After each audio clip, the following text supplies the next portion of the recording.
African Information Network, AIN.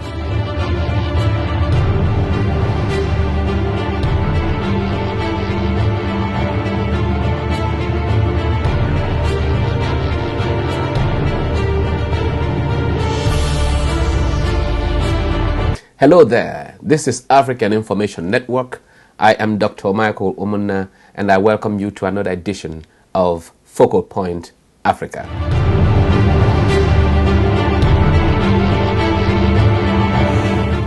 The question on this edition, or the question for this edition is, can a woman accuse her husband of rape? Can a woman sue her husband to court for rape?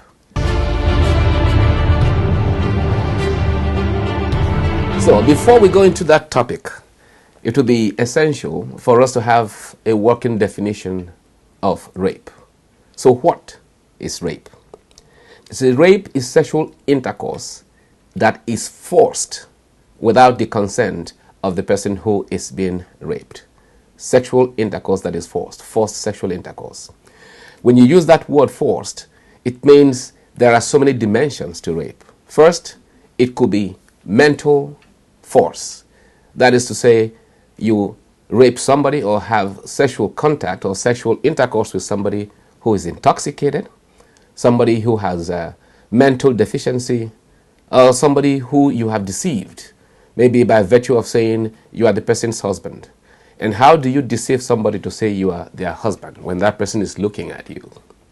If, for instance, the person is in a hotel room and you sneak in, you do something to the husband, and you have sex with a woman in darkness without her knowing, and she thinks that the person that she's having this intercourse with is her husband, then you have committed rape. Then the other one is physical. Physical meaning that you are taking it by force, consciously, anxiously, by force. So that is what it means, rape. So in the course of our journey into this discussion, we are going to be looking at rape from a legal and social and even religious, theological perspectives. But first, we are going to look at it from a legal perspective, because I started the discussion with the question, can a woman take her husband to court or sue her husband to court for rape? And to give us the legal perspective, we were fortunate to visit a reputable attorney at law, Attorney Ernest Zedome, who has practiced criminal, civil, and immigration laws in Nigeria, in Canada, and right now in the United States. So let's watch that video and see what the legal perspectives are. Thank you. Can a woman within the Nigerian legal context sue her husband for rape? The answer is a general no. However, there are some exceptions. As a general background, Nigeria operates a binary penal system. In the southern parts of Nigeria, the southern states of Nigeria, we have what is called the criminal code, and in the northern parts of Nigeria, we have the penal code. The penal code is mostly based loosely on the Quranic law and has influences from the Middle East, while the criminal code is mostly from the English law, especially from has a lot of influence from Australia and the United Kingdom. So we'll take, for example, the criminal codes of the Philosophy Federation of Nigeria. Look at sections 357 and 358. Under those sections, a man can commit a rape against a woman if he has unlawful carnal knowledge with the woman. But that is not his wife, though. Well, even if while misrepresenting that he's the husband, under subsection C of both sections 357 and 358. So if you misrepresent to a woman that you are a husband and have sex with her, it means you have committed rape. So by inference, one would say a husband cannot commit rape against the wife in the southern parts of Nigeria. In the northern parts of Nigeria, it specifically provides that a man can be guilty of rape against his wife if she is under puberty. Now, Under poverty, what do you mean? the penal code unfortunately does not define what under poverty means. Is it a girl under 14, under 12? There's been no clarity regarding that particular section of the law. So one then can say in the southern parts of Nigeria, a man cannot be charged with rape of his wife as a principal, that as the main culprit. However, there are circumstances if he assists other people, other men in raping his wife, then he could be charged with rape as an accessory, as a principal, as a co-conspirator, so to speak.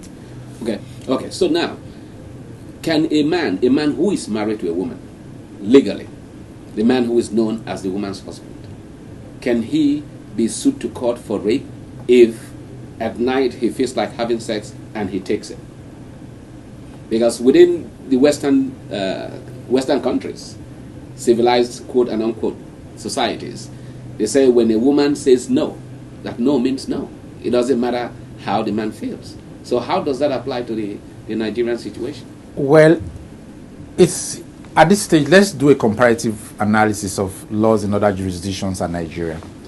As I told you earlier, Sections 357 and 358 of the Penal of the Laws of the Federation, Criminal Code of the Federation, says that a man commits a rape if he pretends or misrepresents to the woman that he's the husband.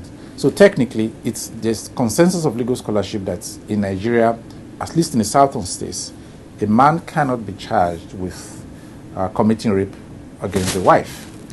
But take, for instance, Section 22011 of the Texas Penal Code.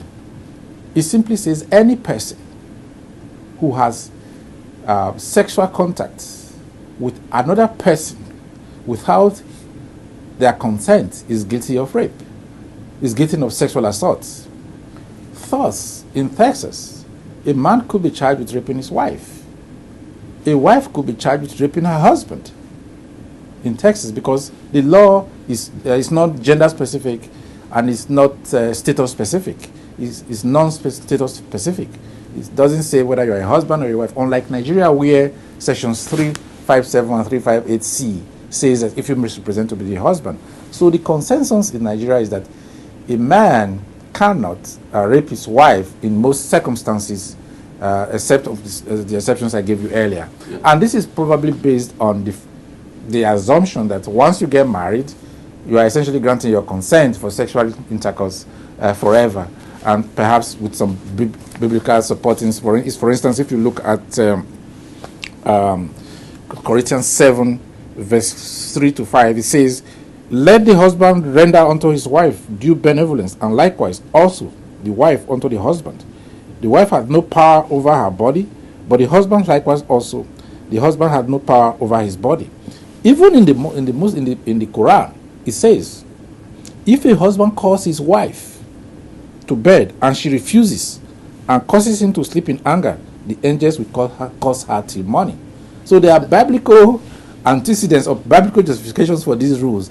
But so I would say that in Nigeria, in the southern states of Nigeria, yes, a man technically cannot be charged with rape based on the code. But in the northern parts of Nigeria, where penal code prevails, a man could be charged with rape of his wife if she has not attained puberty. Now, the question becomes, what is the definition of puberty? At what age is puberty? It's undefined. I think it depends on the circumstances of the case. So you cannot charge, I would say you cannot charge a man with rape in Nigeria as a principal in the first degree, but you probably could charge him with rape as an accomplice or as a co-conspirator. Now, we have watched this video. You have seen the interview, and I know you are thinking just like I am. Let's look at it first of all from that legal perspective. From a legal standpoint, a woman cannot take her husband to court and accuse him of rape. At least that is what the law says in Nigeria. You cannot, if you're a woman, take your husband to court for rape, because your husband, by virtue of being married to you, automatically has right over your body. And while the discussion was going on, you listened to the attorney. He veered away from the legal perspective and he talked about rape from a theological perspective. That was quite interesting to me. Now, he referenced the book of Corinthians, 1 Corinthians, and I remember 1 Corinthians chapter 7, verse 4. This is not preaching because that is a completely different program. But he referenced 1 Corinthians chapter 7, verse 4. And in that book it says, "For the wife has no authority over her own body, but the husband does." It went forward again to say that the husband, likewise, has no authority over his own body, but the wife does. What does that tell you? What it is saying there is that there has to be some consensus. There has to be, sex has to be consensual. There has to be an agreement. It does not mean that you have to sit down and write a physical agreement, but there has to be some kind of emotional involvement without making the woman feel like by virtue of being married, she has become sexual property. This topic was necessitated by some arguments I had with friends of mine who are both men and women, and we're talking about, oh, African men, they just want to get in there and just take it. They are not romantic. Now, being romantic has so many versions of it. There are so many dimensions of it.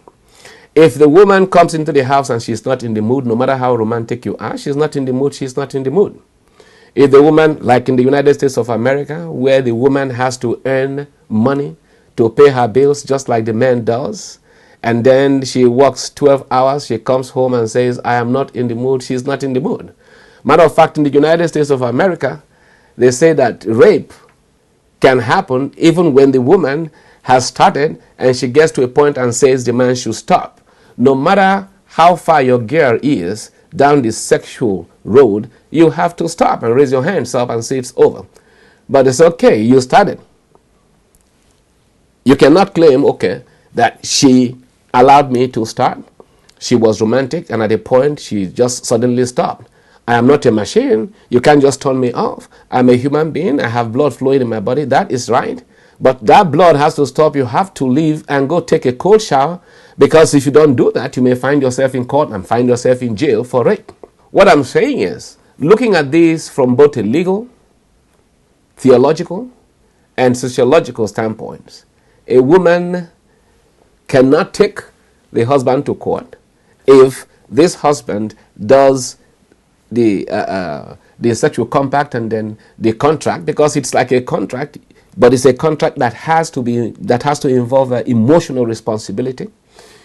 Sex is not something that you just jump in and do. It is something that you have to work towards. That is what the Bible says.